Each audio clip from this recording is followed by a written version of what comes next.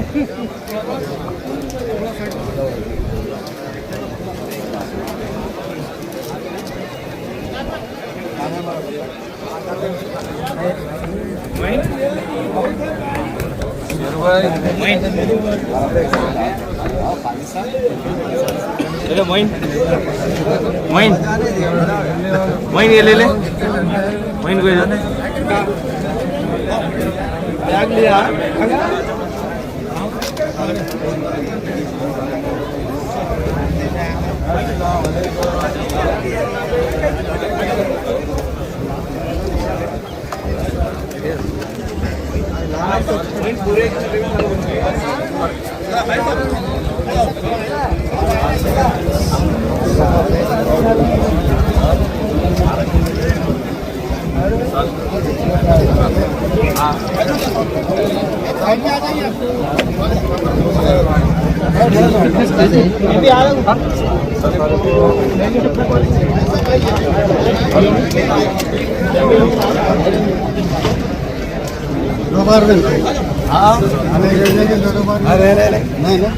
محبت بڑھتی نہیں.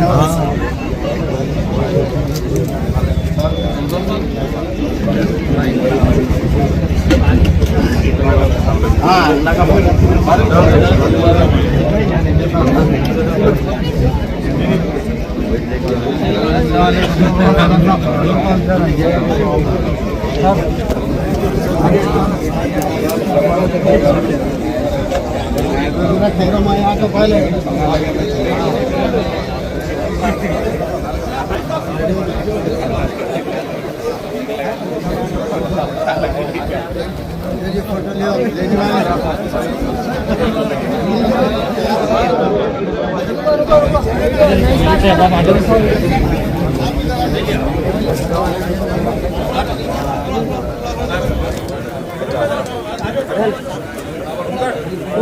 بھائی ذرا عمر عمر ان کے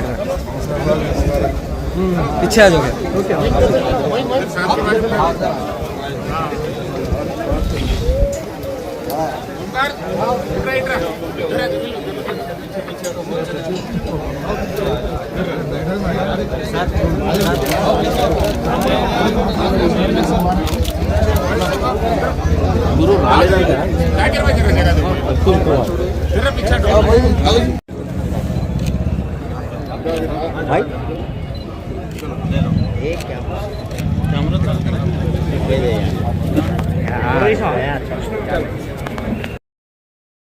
ظلم کے خلاف سچ کے ساتھ تو جڑے رہیے، خبردار رہیے صرف ZHBTS نیوز کے ساتھ.